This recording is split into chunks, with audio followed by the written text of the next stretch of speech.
سلام، معلم و مکتب یادتون هست؟ آموزگاری اولتون چی؟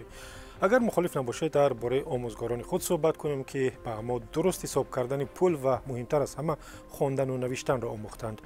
در واقع میدانید که تنها در یک سال اخیر 750 معلم در ختلان کار را بس کردند.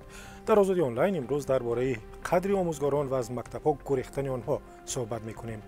یک گزارش رادیو آزادی در همین باره بحث زیادی را در وبسایت ما و صفحه‌های رادیو آزادی در شبکه‌های اجتماعی برانگیخت و همراه می‌بینیم که مردم دایر به قدر و آبرو و اعتبار معلم در تاجیکستان چی میگویند.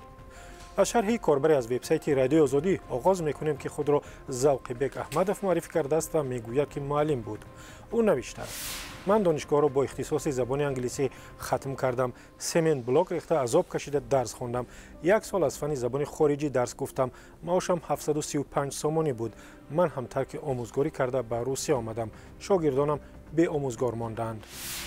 کاربر دیگری با نام مسافر هم ظاهرا آموزگار است که گفته است با مزد کار معلم تامین عائله امکان ناپذیر است و برای همین معلمان ناچار و ناعلاج از کارشان دست میکشند و کارهای دیگر میکنند. شرح مسافر چنین است: بله، این حقیقت است. با معاش آموزگار روز نمیگذرد. من خودم 4 سال خواندم، دانشگاه را ختم نموده در مکتب 2 سال با صنف‌های ابتدایی کار کردم، ولی با معاش من حالا فقط 2 خلطه آرد میدهند، دیگر به هیچ چیز نمیرسد.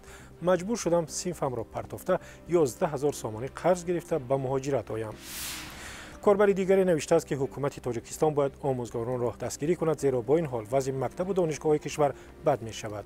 این کاربر خود را شهریتوس معرفی کرده و در وبسایت رادیو آزادی چنین شرح گذاشته است: 15 سال شد در اجاره زندگی می کنم. آموزگار قدر ندارد. برای قطعه زمین عریضه دادم، انیق نیست میگویند. مجبور هستم مسکو رفته پول خانه کار کنم.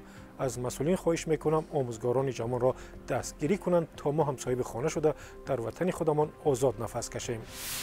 در صفحه ما در فیسبوک هم شرح و نظر درباره قدر و قیمت معلم زیاد است و یکی از کاربران با نام خورشید بودلف نوشته است که سالهای اخیر مقامات انتظامی هم معلمان تاجیک را به داد آوردند. شرح او چنین است: کارمندان پروکراتورا و میلیس‌های بعضی ناحیه‌ها مکتب را جای عبید انتخاب کردند.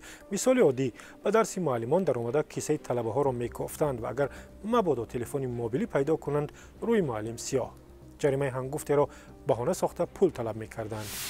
کاربران زیادی دیگر از حکومت تاجیکستان خواستند در حق معلمان غمخواری کند تا سطح دانش بچه‌ها بهتر شود و از این راه اقتصاد پیشرفت کند، سطح نیک و احوالی مردم هم بالا رود.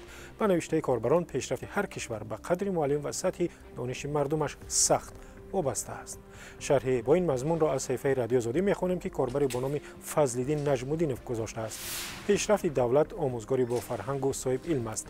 آموزگار باید نه کمتر از 5000 سومانی مزد کار گیرد تا در فکر تعلیم و تربیت فرزندان شود. شما درباره قدر معلم و مکتب در تاجیکستان چی میگویید و یا 5000 سومانی مزد کار برای معلم تاجیک کافی است؟